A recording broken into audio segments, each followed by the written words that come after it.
Unfortunately, Stephanie Turner has lived every mother's nightmare. Her firstborn child and only son, Tucker, died at the age of 19 of fentanyl poisoning. But this mama is turning her grief into life-saving action for other children. Her story and her mission are coming up next on today's show. Welcome to the Moms for America podcast. Each week, special guests tackle the issues facing the moms of America today.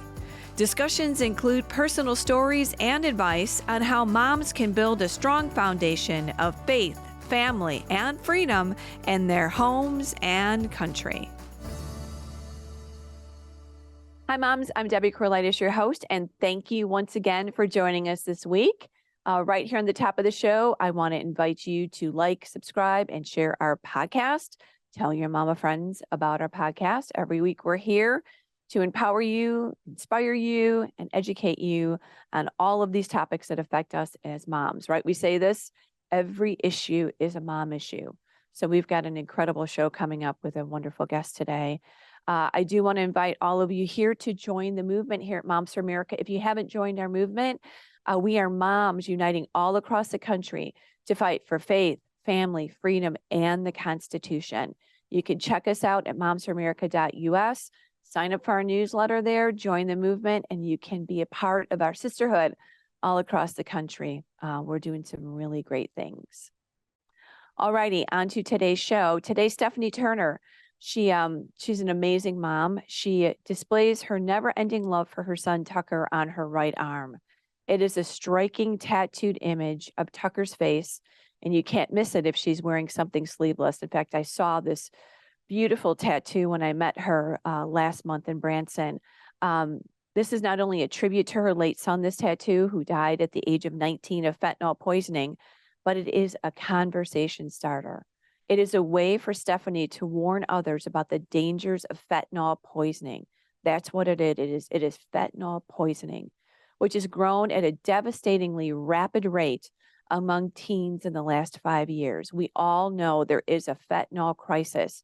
And her story today, it is a sad story because she lost her son, but it is an amazing story because she has taken that her heartbroken heart and moved on to make a difference for parents and kids all across this country.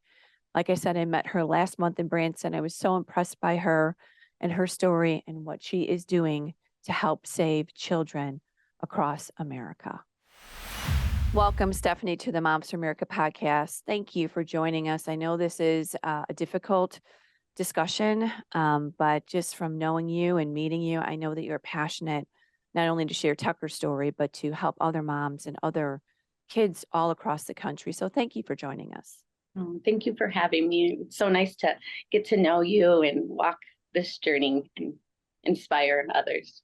Yeah. Well, Mama, I want to talk about Tucker. I want to talk about what you've learned about fentanyl since his death. I want to talk about this bill that you're working on. So let's just kind of talk through this journey of his life and, maybe just a little bit about your family first and Tucker, and then we'll talk about him specifically. So I know that you are a mama of how many? 4. Yay. Yes. 4. Yes. I have my oldest, Tucker, would be 21, and I have an 18-year-old daughter and a 14-year-old daughter and a 9-year-old daughter. Oh, you're busy. You're I a am busy busy. mama. All those different ages. We know that keeps us busy, doesn't it? Yes, they are my why. I know they are. Introduce us to Tucker, just a little bit about who he was and this amazing young man. Yeah, Tucker was my first born son, my first child, and he was born with just a light to him and a spirit within his little body. He was a deep thinker, very curious, adventurous, just all boy. There was a tree to be climbed, he was up it, or an animal, or a bug, a reptile. He loved nature. He loved his family, and he loved others. And he was I call him a righteous kid, because he always, if there was garbage blown down the road, he would go get it, throw it away, or, he just was an upstanding kid and really brilliant mind, a really deep thinker. Now he had had a bit of a situations in his journey through his teens with addiction, and it started with marijuana. Is that correct? Yes, when he was, I guess, the end of his 8th grade year, his friends and him started smoking marijuana. They would play their video games or things like that. So that's how he started using a substance to cope with stresses of life. And as we look back now, so many people are convinced that marijuana is a gateway drug. Would you agree at this point as you look back? Yeah, I definitely, at the time, maybe I didn't think, I wasn't as worried about it. When I grew up, kids were smoking marijuana and lived to talk about it today. In hindsight, I really do think that marijuana is a gateway drug. And actually, Tucker believed that it was. And he advised his sisters about the dangers of it. And he has regrets. He said he wishes he never would have started smoking weed. And so I have that from his perspective, because we talk openly about a lot of things with my kids, all my kids, we talk. Right. And these are some of the things along the way that moms are going to take note of, because you're sharing from an experience, a heartbreaking experience. And I think these are the things that moms have got to understand. If someone else has lived through this, you're telling this story today to help this mom that's listening. You're one of our Moms for America moms in Texas. This is part of your mission to help moms. So moms, please understand marijuana, by all accounts, most people will say that it is a gateway drug. How did this now play into pills for Tucker? Because that's where he went. He didn't go into heroin, cocaine, from what I understand, correct? It was pill addiction? Yes. So started with marijuana, and really it's when an adolescent brain is developing, and the high concentrated THC and how it does scientifically cause effects on the brain, as well as not coping with real life. He's not giving himself any coping skills because he's using marijuana to take that away. And so that's how it started. High school is hard, challenging, social pressure is just school. His counselor often said he's just a square peg that doesn't fit in a round hole. Public schools have a system in a way, and that was a challenge for him. But it wasn't ever because he wasn't able to learn. It was just that he didn't fit the mold of the public school model. So that progressed, and as he got out of school, I think he was really still just struggling, trying to find his way. And I called him drug curious. He was really interested in the effects of drugs on the brain. And he would send me articles on the properties of psychedelics on the brain and studies that Johns Hopkins had done and things like that. So he was curious of chemical responses. That was an interest of his. But the first time he was introduced to a pill, it was in January of 2021. And that was before fentanyl was talked about. And he was told it was a Xanax. So he was deceived in what it was. And I always say, he didn't use cocaine or heroin because he understood how the negative properties of it. He didn't want to have a drug like that, but he was offered a Xanax, and that had fentanyl in it. And so it changes the chemical composition of your brain, and it causes a lot of dopamine to be released. And he came home from that New Year's Eve party, and he told me about the pill that someone offered him and that he took. And I asked what it was, and he told me it was a Xanax. And we had a conversation about not taking prescription medication from anyone that wasn't, prescribed to us. So for clarification, he took a Xanax and had a horrible reaction, and you believe that was fentanyl laced the first time? Yes, he said that his friends told him that he quit breathing. And at this time, he's almost 19 years old. And I think it's kids, like he went to a deep sleep. I've never taken Xanax before. He had never taken Xanax before. But that was what I just thought it was kids being a little dramatic that he went to sleep, but quit breathing, I think, is probably what happened. Now, did that scare him enough to obviously he continued, but how frightful was that? And how did this continue? Did you think that was the point where some type of addiction to the Xanax started? Absolutely. In hindsight, I see it so clearly, but I didn't Right. at the time. It was like, oh, I took a pill. We had a conversation about not taking it. And I would say I felt like he was kind of like a little curious about it. He had almost like a little smirk, like you could tell he really maybe liked the feeling that he felt. If someone were to have a surgery and you get that first little bit of medication and you kind of feel that fuzzy, like woo feeling, that euphoric feeling, that's what Right. it feels like when when anyone takes a fentanyl laced pill. And that's just the dopamine responding. So they just feel bliss and relax, and it kind of presses pause on life, and you don't have to think about the struggles of life or what you're dealing with.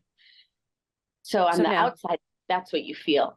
right. And progressing through the month of January, by the end of the month, he was acting, kind of out of personality, just short, kind of mouthy with me and disrespectful. Okay. And Now then he's going in and out of, was there some rehab through this? I know that his parents were trying to help him on many levels. I didn't know at that time that he was using at all. And Okay. I had asked him, like, what are you on? He's like, oh, I just took a Xanax. And I said, so, like, I thought he was getting prescription medication. So I did not know. And there was no treatment at that point because I didn't understand the depths of the problem. It wasn't until March that I found him in my upstairs living room, seconds away from death, where he had taken a half of a pill and was blue and lifeless and unable to breathe. And I woke up that morning to hear like this weird gurgly noise, and it was him dying, really. So And what at that happened then? point, So you called? yeah, I screamed for my husband to call 911. And thankfully, paramedics came. My neighbor is an ER nurse, and we got her over. But there's nothing you can do to get fentanyl off of the brain. Fentanyl binds to the receptors at the base of the brain. That's what controls our ability to breathe. So when fentanyl is in your body, that's why when you're given fentanyl, you're intubated to monitor your respiratory. But when fentanyl is on that, there you can't shake them or put water. Like, there's nothing you could Right. do. It's not like Narcan that Yes. comes in. It's this. Yes. There is nothing like this for fentanyl. Correct. Yes. Yeah. So the only way you can save is naloxone. And that's what EMS came and they administered it. His vitals were awful. His organs were already shutting down to preserve his brain. He was really seconds away from death. And so he went to ICU. And from there, we told him that if he wanted to have a place to live, a car, and a phone, he would have to go to treatment. And, that's the tough part because you're trying to parent, you're trying to do what is right at the same time while you're fighting. Right. At this point, he's 19 years old. Right. And he's living in so I want to make sure I might have missaid that. So the Narcan that comes in, if someone overdoses on heroin, is that what they used to revive him? Because maybe I said the wrong thing. No, naloxone is the brand. Narcan is a brand name of naloxone. So think of like Kleenex is a tissue, and there's different brands. So Narcan is the most common one, but there are also other brands. But that is what revived him. Yes, that is what revived him. And very, very quickly. It binds to the receptor. It pushes the fentanyl off of those receptors, and then they're able to start breathing their own again. Right, because I know that this Narcan or whatever brand it is really the life-saving. It is bringing, it's saving people. So this is what saved him. So I want to make sure I made that clear because I kind of confused that when I said that. And I think it's important to think of Narcan as like you have a fire extinguisher in your house, not because you want to light your house on fire, but in the event. Or we wear our seatbelt, not because we want to get in a car accident, but in the event, it's protection. Right. That's kind of the comparison. Or if we're allergic to peanuts, we have an EpiPen, but not because we want to eat peanuts. So exactly, it's important that we don't view naloxone as something that encourages drug use. It really is a life-saving in the event if somebody is using. Yeah. So thank God we had that, but they then took him, they now you're on a journey of trying to help him with rehab, help him stop, help himself. But like you Yeah. said, he's living on his own. And this is what happens as moms. We can't force anyone to do anything. All we can do is just pray and help. And that's where you were at this moment, right? Yes. And, him and I always had a very, very close relationship. And I'm grateful for that. Mhm. But that wasn't enough to save my son. And this went on. He went to 2 different treatment centers from March, and he was there for a couple weeks, and then he got out. Then he relapsed again, another situation. So he went to another treatment center that we paid to have him stay for 6 weeks. And he got out the end of July. So July of 2021. And at that point, he was doing really well. He started training for a triathlon with his dad. And on the outside, I kind of felt like, whew, we got over that little rough, Right.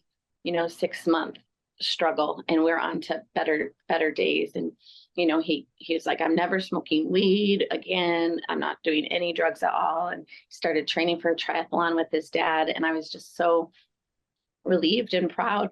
And I thought he was on the path, and he was maturing, just seeing it, he was growing into the man he was gonna be. Yeah. So at that point, he had been sober all through the summer, all of July, August, September, and the end of September, 3 days before his triathlon, he was at my house, and I sent him home with some food. And you did a big cooking. I heard that in one of your videos. You cooked him all kinds of food, so he had extra protein. Yes, yeah. I said, how can I support you? What can I do to help? I just don't think I'm eating enough, because he worked construction and then came home and would work out. So he was working hard, and I thought he was good, and I told him goodbye. And that was, he went and purchased another pill off of social media that a peer that lived nearby, and he was found dead 10 hours later. Oh, Stephanie, I'm so sorry. There's no response for that. To hear a mother say that, and to understand, we can't understand your grief, but we say we're so sorry that this happened. And I know now you've turned this message it's into a mission for you. And this person with this drug, I know that you contacted the police. We didn't even get into that, but you contacted the police. You tried to do everything you could to let the police know that there was this dealing of that was laced with fentanyl, because you let them know. Tell that story. Yeah, from Tucker's first poisoning, which was March 13th, I contacted the police when I found out who it was, and was sharing his social media post. He would post, I got new pack is in, I got, pills. He would post what he has for sale, his guns, his drugs, his parties. And he also was a 19-year-old addicted drug addict. And Tucker said he was taking up to 15 pills a day.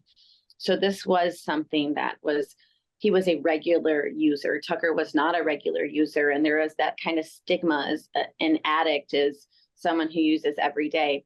When in the event, the people that I am meeting, the mothers that I am meeting, these are kids that are struggling, who reach out for a substance to try to cope with whatever, and they die. The ones who are using regularly are having a little more survival because their body is used to it. So 2 treatment centers later, no one told me, when you get out, if you were to relapse, your chance of dying is so much greater. I wish I was able to understand that. What I know now, I could have had such a better open dialogue with him. The common theme with Tucker is when he used, this isn't party drugs. These aren't what kids are doing with their friends for fun. They take a pill and they go to sleep. They go to bed. They want to escape. It's an escape drug. So it's so different than what we used to view. Like, we would have alcohol and parties where people were getting together, but this is a silent drug. And when Tucker did this, it was when he was alone. And there was a lot of guilt and shame that I think he felt frustrated that he couldn't beat this addiction, that he told me it felt like a scratch in his head. And it's And that this helped strong. him. It's a scream for it. And so we know it's 50 times stronger than heroin.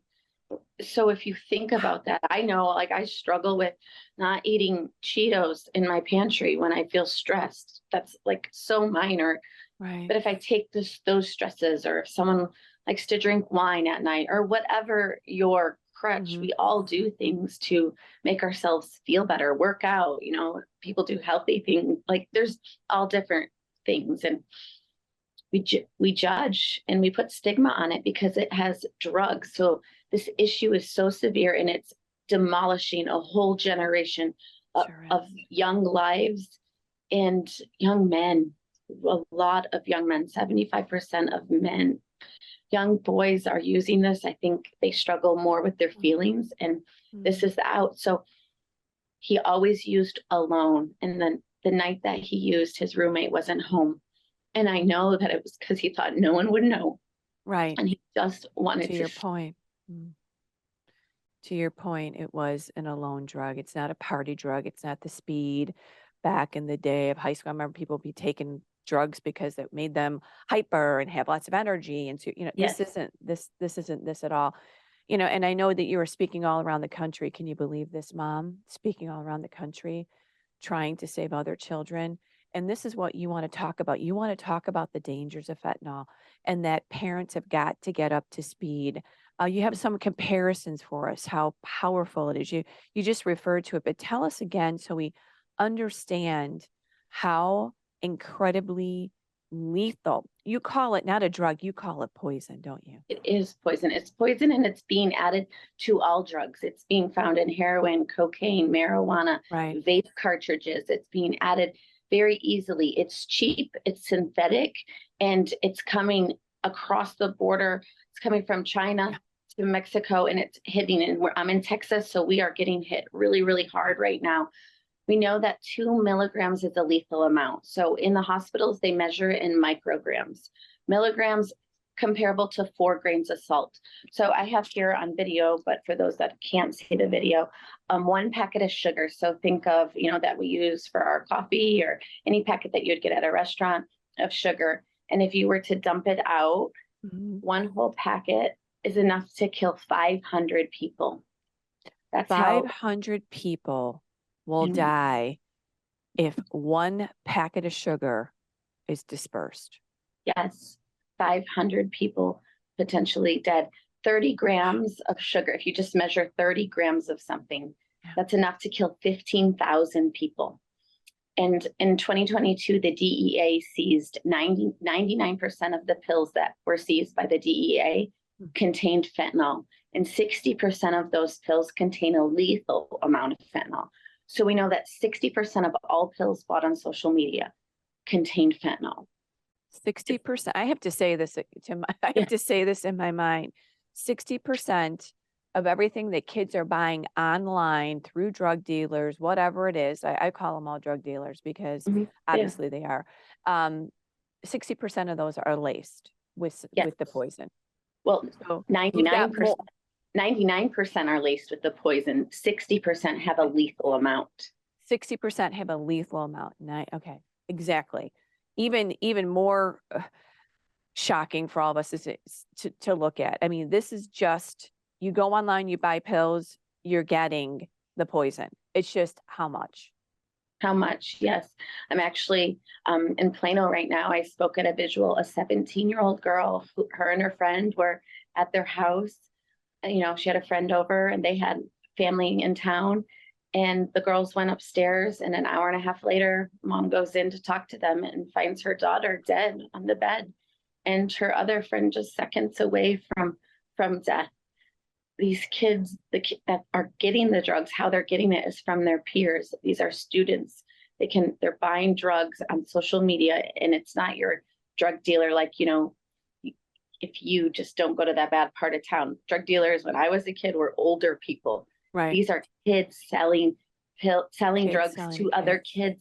And now we're having kids. My son's drug dealer was 19 years old.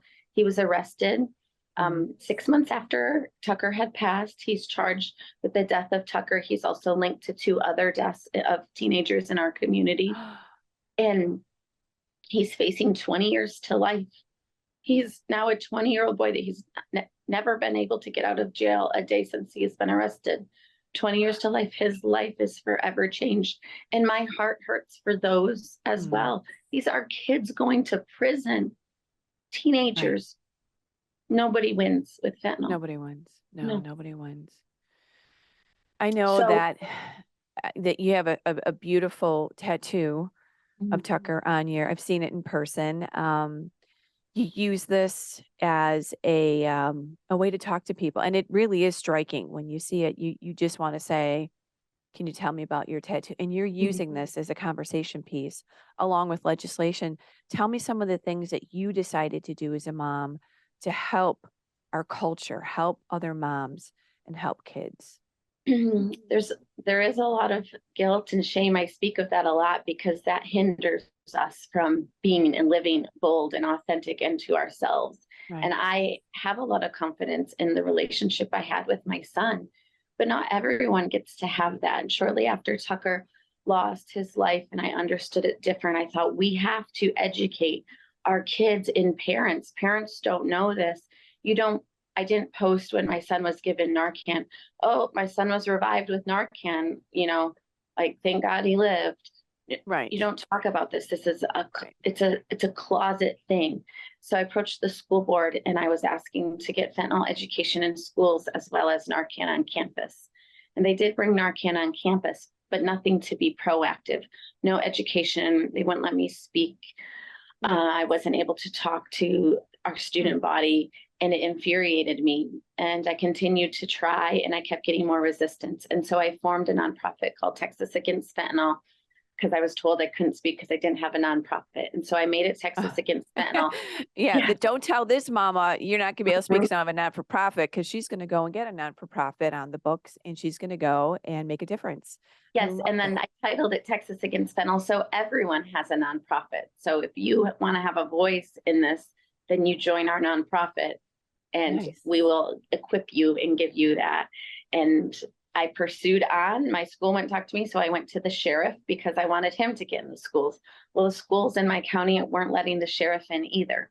So then I went to the Capitol and met with my state representative and said, this is crazy. These kids are dying right and left. And meanwhile, I keep connecting with more mothers, all these mamas. And if they knew and how I feel every day, it's one more person. If I could just share my story to one more person, it could save someone's life. And I don't have time to waste. So there's a bill filed right now. There's actually a hearing on it tomorrow. It's House Bill 3908, and it's requiring fentanyl education in grades 6 through 12. I also went to the State Board of Education to see what we can do about getting education. And so we're currently raising funds right now to build a curriculum that will be put into all public, private, and charter schools. And so we're raising funds upon after we complete the build on it. After funds are raised, we will make sure we will donate it to every public, private, and charter school in Texas. Ah, what a story. Talk about amazing. Talk about, wow, taking your broken heart and just trying to make a complete just to impact everyone too. And I love that you didn't give up. This is what I love about doing this podcast is I get to interview moms like you that said, I see the problem. I've either felt it in my heart and it's affected my family, or I know it's happening in the culture and I want to make a difference. And you are making a difference. You could be bitter and you could be crushed, or you could be better and make a difference. So God bless you, Stephanie, because I know this is not easy.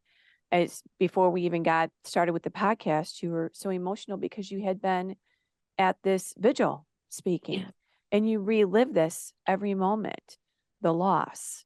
But because of the love for your son and the love for children in our country and moms, you're out there making a difference. You are Moms for America in so many ways. Well, I take this this call, I was called to this. I've never been called to anything like Yes. I have this, and I just surrendered and said, yes, I will go. Send me. I don't feel equipped or Yeah. even that I have the knowledge to do all of these things, but I just said yes. And I answered the call, and I stepped every day bravely and boldly into that calling. And the doors are opening, and I know that I'm doing what I'm supposed to be doing, and we're just getting started, and I'm not stopping. There's a lot of work that needs to be changed. Yeah. Especially when you hear those stats like you told us and the Mhm. stories that you're hearing. What's your closing words of advice to the moms that are listening that you would tell them? I'd love to hear you just talk to our moms for a moment. Um, well, moms, you guys are amazing. We have the ability to impact our kids in more ways than we even realize, and we are their anchor. And it's important that you know this information because we weren't raised when we had social media and cell phones. And here we are trying to live in a world that our kids are living in that we have no understanding. How can we talk to our kids about pills and drugs and fentanyl if we don't know? And people thank me for talking and sharing. And I say, well, if I don't, who will? If I don't tell you my story, then who will? And what's happening is people are opening up and they're saying, my child's struggling with this, or I'm understanding more. So I think it's important that we just try to understand the culture of what our kids are experiencing, what they're going through, and watch what they're doing. Pay attention to their cell phones, look at their social media. Don't let them have social media. Regulate their phones. Kids don't like that control, but we have to protect them. It is our job. We cannot give them a device to go zone out in, to go do their thing. We have to protect them. We have to bring them back to family, back to center, and back to us because they were given to us to lead them, and their cell phone can't be leading them. That's just know what your kids are doing and be a part of their life and try to understand. Ask them how they're feeling, what's going on. Just try to listen and let them know that you don't know, Mm. but you're here for them, and try to be a safe harbor. That's really just my Be a safe recommendation. harbor. Yeah. Yes. And I think moms are catching up to the culture because we can only speak to what we know, right? And we're in our minds thinking, well, when I was a teenager, well, no, this is bad. This is war zone now. This This is is, not even comparable. I spoke at a school safety summit, and I had a superintendent call me, and he said, I am terrified to learn what is happening. I am embarrassed to say I'm being reactive because it's too late. I didn't know. We don't know as adults. So now we have to get the word out, share the story, talk about it. And I will end on what I always tell everyone. God has given us our heart as our compass in life. And right now we're doing a lot of stuff in our mind, and we have to recenter. And I tell that to my girls. I want you guys to unplug and go back and listen to your heart and let your heart guide you, because you're given that, your own unique heart. And it's important that we take time to be with our heart. Mm.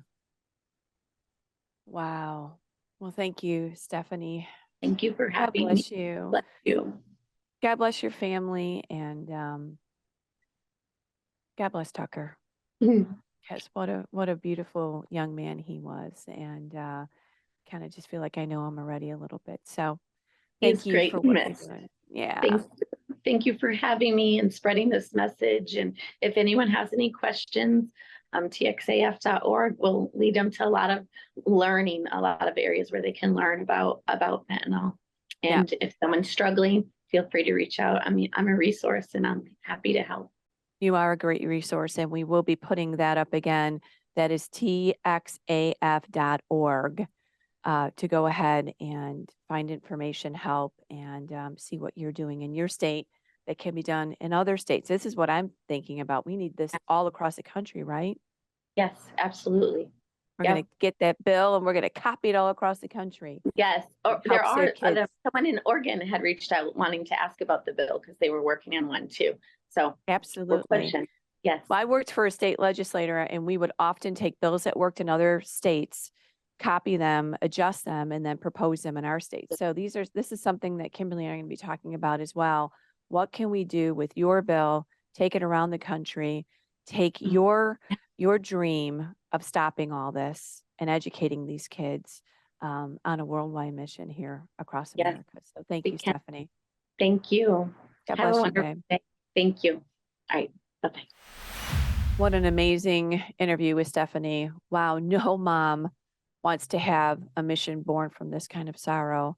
But Stephanie, she is just on a life-saving mission to save the lives of children through education. What a beautiful and noble undertaking. Thank you again, Stephanie. So moms like Stephanie, I said it in the interview, she's Moms for America. That's what we do. We change the world. We affect our community. We impact our culture, and we raise patriots, and we love our children, and we teach them, and we make a difference in our home. That's what we're doing, and we're taking a cue from her today to be inspired. And look what you can do, moms. Look at the change that you can make.